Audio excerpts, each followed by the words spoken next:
Supaya apa? Sirkulasi lancar. Nanti ketika sirkulasi lancar mempengaruhi kepada benjolan. Nanti benjolnya lunak, tambah nanti dipijit semakin memendek. Nanti baru kalau sudah lunak semua baru benjolannya. Tuh. Itu teknik. Itu. Kalau belum pecah ya. Kalau sudah pecah tidak boleh. Hanya boleh di pinggirannya. Itu. Maksudnya yang pecah dipijit kan nggak mungkin itu. Nah itu gambarannya kayak gitu. Aslinya kalau dia mau bergerak dari awal, begitu kelihatan muncul, dia olahraga, hilang sendiri. Sederhana kan sebenarnya. Yang membuat semua jadi kehidupan pengobatan itu jadi heboh dan susah. Itu karena manusia itu malesnya minta ampun. Sudah males minta diperhatikan. Dia mendolimi merasa terdolimi gitu. Nah itu ya masalah itu. Manusia itu mendolimi dirinya tapi merasa terdolimi. Nah hanya menyalahkan ini kayak gini. Nanti kalau pertanyaan kayak gini, ya Allah engkau menguji aku dengan sakit ini. Padahal yang bikin sakit siapa? Harusnya ya Allah, kalimatnya harusnya kayak gini, ya Allah aku mendolimi diri sendiri, ya Allah saya minta ampun. Itu yang benar. Jangan ya Allah engkau uji aku dengan penyakit. Sing uji sapa lah. Yang bikin benjolan muncul siapa? Ya kan harusnya kita ini menyatakan bahwa kita bersalah. Ya Allah ini muncul karena saya mendolimi diri sendiri. Saya tidak mau olahraga dan saya minta ampun dan beri kesembuhan. Saya akan bertobat. Lah tobatnya berarti dia olahraga. Nih ya. Jadi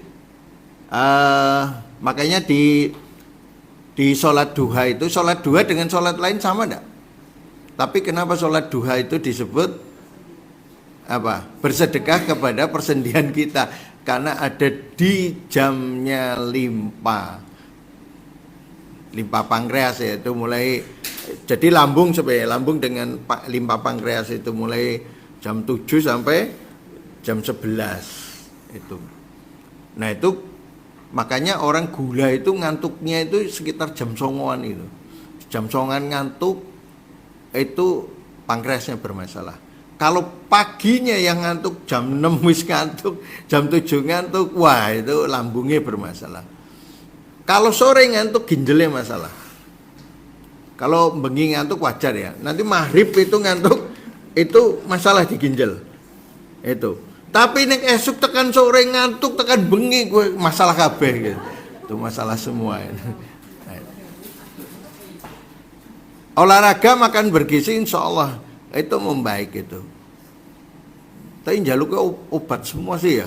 Aduh repot ini. Nah ini bagi teman-teman ya yang baru ya. 3 kunci pilar antibodi kita. Yang pertama ngaji. Dengan ngaji kita tahu tujuan hidup. Kita kembali memahami tujuan hidup kita. Terus ketika kita menghadapi persoalan kembalilah kepada Allah dan Rasulnya. Sehingga kita menjadi tenang. Itu yang pertama. Sehingga ketika orang tenang ototnya lemes gak?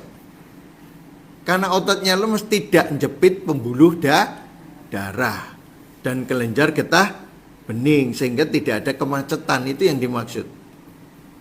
Yang kedua, makan apa? Makanlah yang halal dan thayyib. 2 syarat, halal, thayyib. Yang halal belum tentu thayyib, ya. Yang thayyib belum tentu halal. Harus 2 ini dipenuhi. Gitu. Walaupun yang halal kemudian tidak thayyib, tidak bersifat kayak gini, karena ini ke dunia ya, tidak bersifat dia jadi tidak boleh, jadi haram itu enggak. Kayak misalnya tape atau tape ketan yang belum 3 hari lah ya, itu halal nggak? Tapi pada orang lembab itu tidak thayyib. Tapi kalau Anda melanggar, fisiknya yang kena, tidak pengaruh kepada jadi ibadahnya nggak kepake enggak. Tapi fisiknya yang kena. Jadi jenengan akan merasa menderita nanti. Jadi lemas, gulanya naik, jadi macam itu di fisik. Itu. Nanti gara-gara mangan tape jadi dosanya bertambah, itu ndak terkait dengan itu. Itu yang harus dipahami.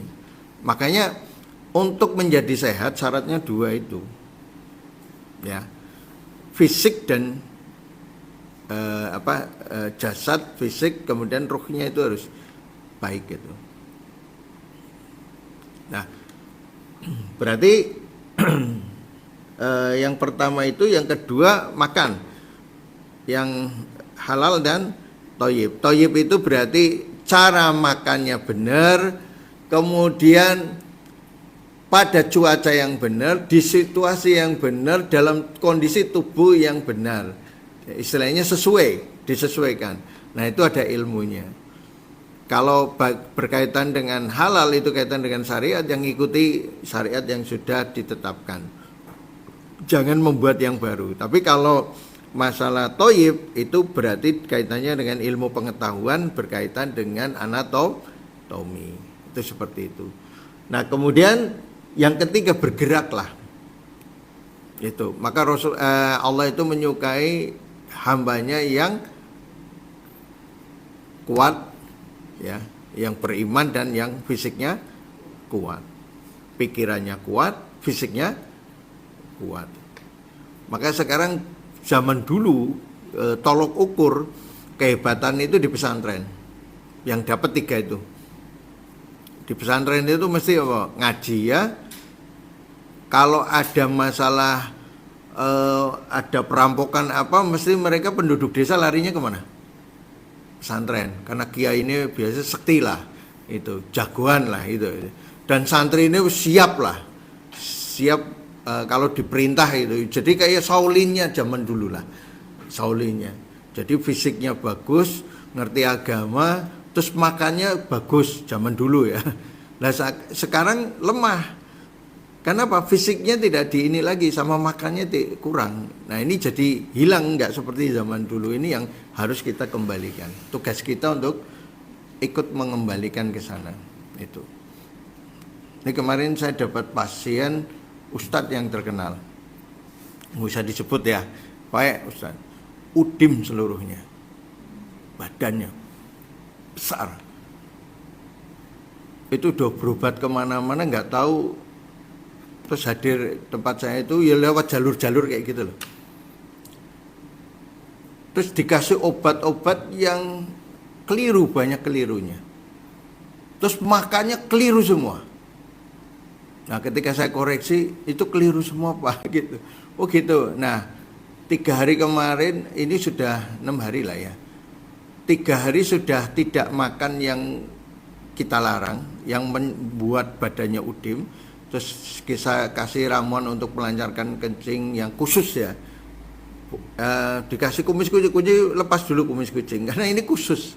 Cara mikirnya bukan kayak gitu. Nah, kasih ramuan tertentu, alhamdulillah sudah mulai kempes. Di kaki kempes, tinggal di perut ya, asites itu masuk gitu. Nah ini hari ini kita lagi ngurai perutnya, mudah-mudahan insya Allah lebih baik lagi. Nah ini kita cerita yang hilang di dunia kita hari ini, ahli. Saya itu pernah jadi ketua divisi pendidikan Herba Indonesia, jadi saya tahu petanya keahlian di Indonesia.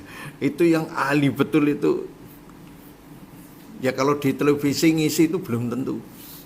Kalau dulu kita kan luar biasa, kita minder, begitu ketemu ternyata nggak ada apa-apanya. Itu makanya ini kesempatan umat Islam itu membutuhkan kita. Yang ahli itu sedikit, ahli herbalis yang kaum muslimin punya itu sedikit banget. Yang ahli loh ya. Kalau yang ngaku herbalis kan banyak ya. Kalau benar-benar ahli itu sedikit. Kalau nggak percaya diuji aja. Kalau di tempat saya ujiannya kayak gini. Ini kalau masuk pada orang dengan gejala kayak gini, lidahnya kayak gini, apa yang terjadi? Kalau tidak cocok, apa yang terjadi? Kalau kemudian tidak cocok, apa yang kamu kerjakan? Itu dia harus bisa jawab. Dia nguraikan semuanya, konsepnya, dan mulai kalau ini tidak terjadi, kenapa tidak terjadi? Kenapa terjadinya seperti ini? Dia harus bisa nguraikan. Oh zat ini yang tidak boleh masuk, ini kayak gini. Dia harus bisa ngerti. Nah berarti Kalau sudah misalnya salah, apa yang harus kamu uraikan? Nah, dia harus bisa menjawab. Itu seperti yang disampaikan di Ibnu Qayyim, bahwa seorang pengobat yang hebat itu tahu kalau ini masuk bagaimana, kalau ini tidak masuk bagaimana. Dia tahu. Nah, sekarang yang lagi memprihatinkan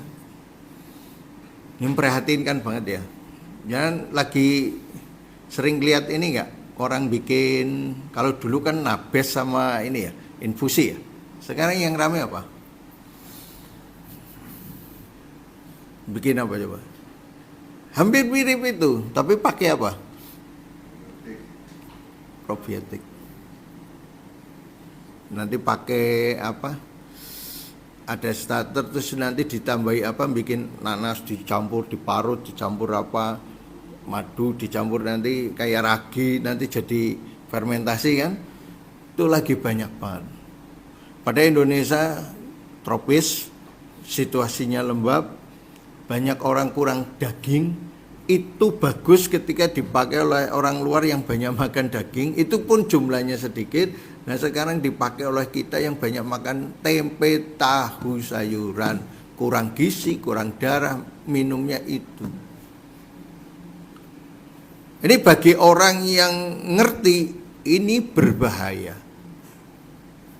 Ginjalnya kena, livernya kena, terutama sistem cerna, nanti masuk ke ginjal sama jantung sama paru itu sudah mesti dua itu kena. Kalau nggak percaya boleh dicoba. Boleh dicoba, nanti cerita kalau udah ngap-ngapan gitu ya. Cerita ya, itu masalah nanti bisa diobati atau tidak kan urusan jenengan kan. Itu. Tapi yang pasti kan akhirnya di grup akan ketahuan bahwa oh ini udah nyoba Pak ngap-ngapan gitu. Hanya meninggal, ya kan repot itu.